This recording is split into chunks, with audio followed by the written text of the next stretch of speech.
Hello, and welcome back to Dimmer, the podcast where we explore mental health with gentleness and honesty, adjusting the brightness so that life feels a little softer and easier to navigate. In our last episode, we talked about self-care habits, those simple daily practices that protect your mind and body and help you prevent burnout. But self-care doesn't exist in isolation. We don't live in bubbles. We live in a web of relationships: family, friends, partners, colleagues, communities. These connections shape us every day, for better or for worse.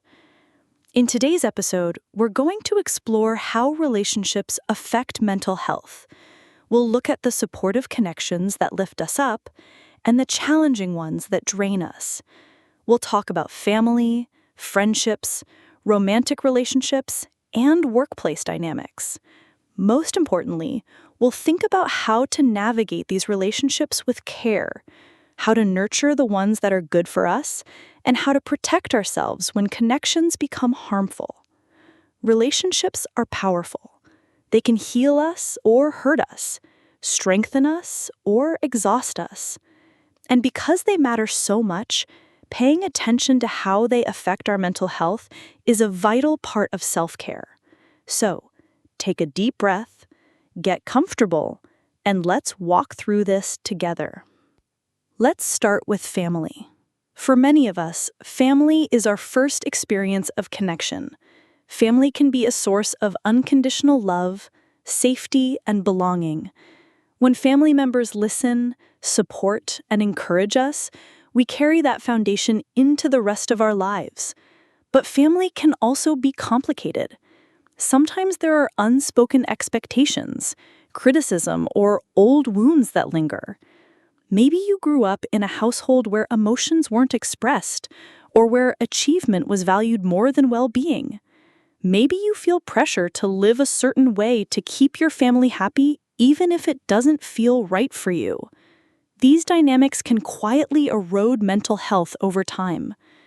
It's important to recognize both sides. Family can be a place of strength, but it can also be a place of stress. And one of the healthiest things you can do for yourself is to acknowledge what your family relationships actually feel like, not just what you wish they were. If they give you comfort, embrace that. If they bring you stress, give yourself permission to set boundaries, even with the people closest to you. That might mean limiting conversations about certain topics, taking space when needed, or seeking support outside the family when you can't find it within. Now let's talk about friendships. Friends are often described as the family we choose. A good friend is someone who sees you, accepts you, and stands by you. Having friends you can laugh with, share secrets with, or simply sit in silence with is a powerful buffer against stress and loneliness. Friendships remind us that we are not alone in the world. But just like family, friendships can also become sources of strain. Sometimes friends grow apart. Sometimes a friendship feels one-sided, where you're always giving and rarely receiving. Sometimes jealousy, gossip, or competition creep in. These dynamics can leave you feeling drained after spending time together. If you notice that you consistently feel worse after being with someone who's supposed to be a friend, it's worth pausing to reflect. Is this relationship nourishing you, or is it slowly depleting you? It's okay for friendships to change over time. It doesn't mean either person is bad. It simply means your paths are no longer aligned. Part of caring for your mental health is recognizing when to hold on and when to let go. And remember, quality matters more than quantity. A few genuine connections are worth far more than a large circle of shallow ones. Romantic relationships are another key area where mental health is deeply impacted. Love can be one of the most uplifting experiences in life. When you're with someone who listens, respects you, and encourages your growth, It can feel like having a safe harbor in a chaotic world. A healthy romantic relationship can give you strength to face challenges and joy to celebrate successes. But love can also be complicated. Romantic relationships can bring expectations, conflicts, and vulnerabilities. Sometimes the line between support and control becomes blurred. Sometimes affection is mixed with criticism or neglect.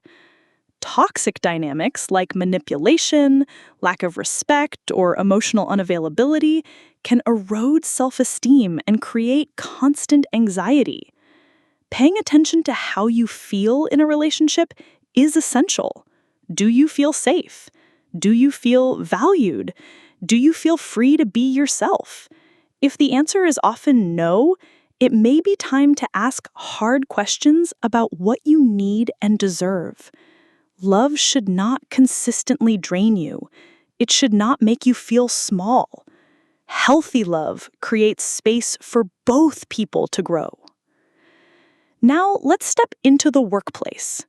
Work relationships might not be as personal as family or romance, but they take up a huge portion of our lives. Supportive colleagues and respectful managers can make work enjoyable, even during stressful times. A sense of teamwork and belonging at work can boost confidence and motivation. But unhealthy workplace relationships can be deeply damaging. A toxic boss, constant office politics, or colleagues who undermine you can cause ongoing stress and self-doubt. Sometimes it's not even individual people, but the culture itself. A culture that values overwork or ignores boundaries or discourages speaking up.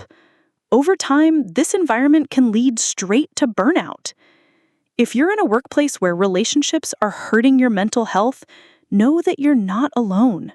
Many people face this struggle. While you may not be able to change the entire system, you can take steps to protect yourself. Seek allies, set limits on your availability, and remember that your worth is not defined by a single job. And, if possible, consider whether there are healthier environments where your well-being will be respected. Across all these types of relationships, one skill stands out as essential: setting boundaries. Boundaries are not about building walls or shutting people out. They are about defining what's healthy for you. A boundary might be saying no to extra work when you're already overwhelmed. It might be telling a friend you don't want to discuss a certain topic. It might be deciding how much time you can realistically spend with family without feeling drained. Boundaries can feel uncomfortable at first, especially if you're used to prioritizing others over yourself. But boundaries are acts of self-respect. They say, I value myself enough to protect my energy. And here's the beautiful thing. When you set healthy boundaries, you also invite others to respect you more. Relationships become clearer and healthier when expectations are understood. While setting boundaries helps you protect yourself, nurturing supportive connections helps you grow. Take time to invest in the relationships that truly matter. Express gratitude to the people who show up for you. Make space for laughter, shared experiences, and honest conversations. Relationships don't thrive automatically. They need care and attention. By watering the connections that nourish you, you create a network of support that can carry you through life's challenges. Of course, not every relationship will be healthy, and not every relationship can be saved. Part of maturity is recognizing which ones are worth holding on to and which ones you need to step away from. Letting go is never easy, but sometimes it's the most loving choice. Loving for yourself and even for the other person. As you think about your relationships, remember that you deserve connections that bring peace, not constant pain. You deserve to be heard, valued, and respected. If you find yourself surrounded by relationships that do the opposite, please know that it's okay to seek change.